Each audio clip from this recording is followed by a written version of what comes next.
हजुर सत्तामा हुँदाखेरि किन नगर्नु भएको? निर्मला पन्तको दिन दहाडी भएको जघन्य बलात्कार र हत्या प्रकरणमा दोषी पत्ता लगाई न्याय दिन नसक्नुको कारण के हो? अब हाम्रो प्रतिनिधि सभा अब राष्ट्र सभामा यो प्रश्न चाहिँ नउठाइदिनु हुन म हजुरलाई विनम्र आग्रह गर्न चाहन्छु। मैले प्रश्न गर्ने र मन्त्रीजीले उत्तर दिने यो हाम्रो नैसर्गिक अधिकार हो, हाम्रो संसदीय प्रणालीमा भइरहने कुरा हो। त्यसैले मैले प्रश्न गर्न पाउनुपर्छ र मन्त्रीले उत्तर दिनै पर्दछ। यो बाध्यता कुरा हो। अबको कति महिना कति दिनभित्र हाम्री चेली निर्मलाले न्याय पाउँछन्? यही प्रश्न राखेँ। धन्यवाद। हुन्छ, म यसको उत्तर दिन चाहदिनँ। मान्य मन्त्री, म उत्तर दिन चाहदिनँ। मान्य गृहमन्त्री सुदन गुरुङलाई मान्य सदस्यले सोध्ने प्रश्नको जवाफ दिनका लागि रोस्टरमा आउन आग्रह गर्छु। मान्य सदस्यहरू, अब प्रश्नकर्ता मान्य सदस्य विष्णुबहादुर विश्वकर्मालाई आफ्नो प्रश्न सोध्न समय उपलब्ध गराउँ। सामान्य अध्यक्ष महोदय मार्फत म गृहमन्त्रीज्यूलाई प्रश्न गर्न चाहन्छु।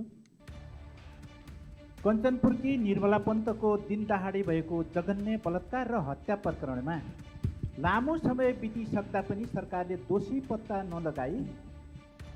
पत्ता लगाई न्याय दिन नसक्नुको कारण के हो?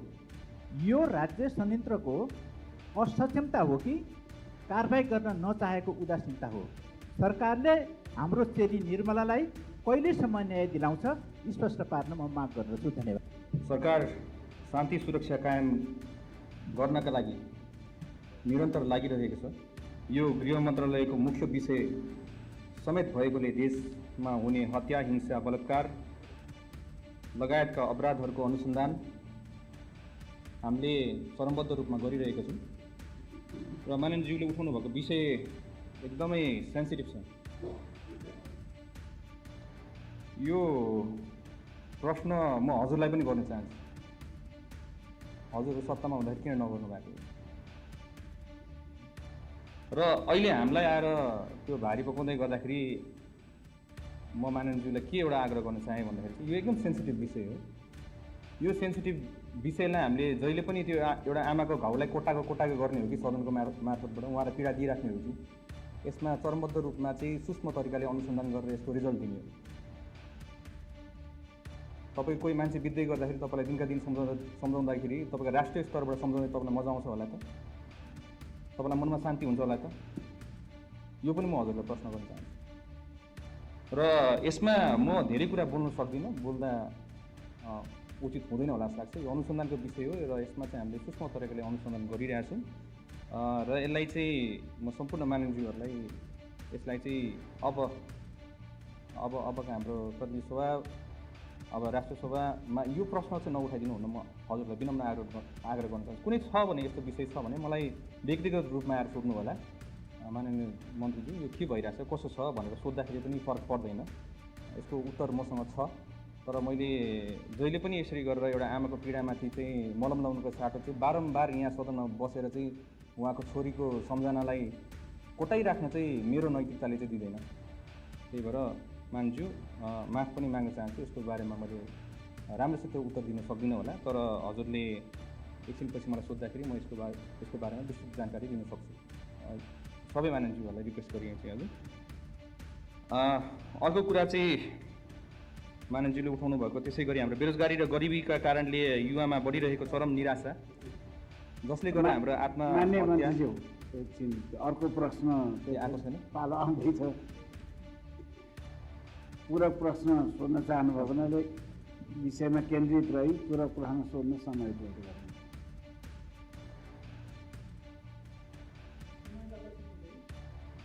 सम्मान्य अध्यक्ष महोदय, अहिले मन्त्रीज्यूले बोल्दै गर्दाखेरि मेरो विधायकी अधिकार हनन भएको मैले महसुस गरेको छु। मैले प्रश्न गर्ने र मन्त्रीज्यूले उत्तर दिने यो हाम्रो नैसर्गिक अधिकार हो, हाम्रो संसदीय प्रणालीमा भइरहने कुरा हो। त्यसैले मैले प्रश्न गर्न पाउनुपर्छ र मन्त्रीज्यूले उत्तर दिनै पर्दछ। यो बाध्यता कुरा हो। हाम्रो सरकार गठन भएको 4.25 महिना भइसक्यो। यस लगत्तै गठन भएको छानबिन तथा अनुसन्धान समितिले यतिका लामो समयसम्म पनि निष्कर्षमा नपुग्नु दुःखको कुरा हो।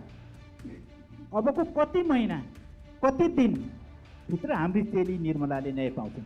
यही प्रश्न राखेँ, धन्यवाद। हुन्छ, म यसको उत्तर दिन चाहदिनँ। मान्य मन्त्रीज्यू, म उत्तर दिन चाहदिनँ। त्यसो भए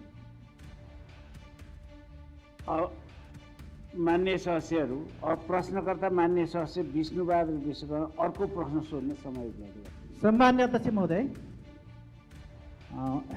म गृहमन्त्रीज्यूलाई अर्को प्रश्न सोध्न चाहन्छु। प्रश्न यस प्रकार छ। हाम्रो समाजमा बेरोजगारी र गरिबीका कारण युवाहरूमा बढिरहेको चरम निराशा तथा आत्मदाह, आत्महत्या जस्तो भयावह स्थिति, चिन्ताजनक अवस्थालाई रोक्न सरकारले के कस्ता नयाँ नीति कार्यक्रमहरू निर्माण गरिरहेको छ, स्पष्ट पार्न म माग गर्दछु। धन्यवाद। मान्य मन्त्रीज्यू, धन्यवाद प्रश्नको लागि माननीयज्यू। यसको बारेमा चाहिँ हाम्रो 3 तहको सरकार मिलेर हामीले काम गर्नुपर्ने हुन्छ। यो अभियसली मेन्टल हेल्थको कुरा छ। यसमा चाहिँ हाम्रो सबैजनाको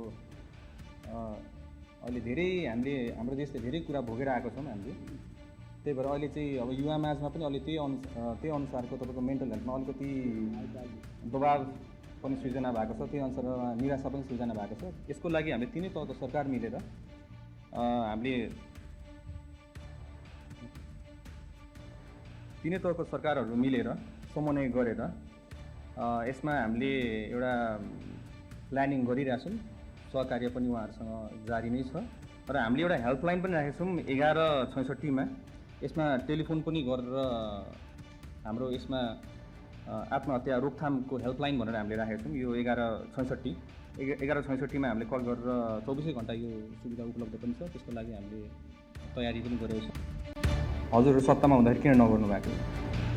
निर्मला पन्तको दिन दहाडे भएको जघन्य बलात्कार र हत्या प्रकरणमा दोषी पत्ता लगाई न्याय दिन नसक्नुको कारण के हो? अबको हाम्रो प्रतिनिधि सभा अब राष्ट्रसभामा यो प्रश्न चाहिँ नउठाइदिनु हुन म हजुरलाई विनम्र आग्रह गर्न चाहन्छु। मैले प्रश्न गर्ने र मन्त्रीजीले उत्तर दिने यो हाम्रो नैसर्गिक अधिकार हो, हाम्रो संसदीय प्रणालीमा भइरहने कुरा हो। त्यसैले मैले प्रश्न गर्न पाउनुपर्छ र मन्त्रीले उत्तर दिनै पर्दछ। यो बाध्यता कुरा हो। अबको कति महिना कति दिनभित्र हाम्री चेली निर्मलाले न्याय पाउँछन्? यही प्रश्न राखेँ। धन्यवाद। हुन्छ, म यसको उत्तर दिन चाहदिनँ। मान्य मन्त्रीज्यू, म उत्तर दिन चाहदिनँ।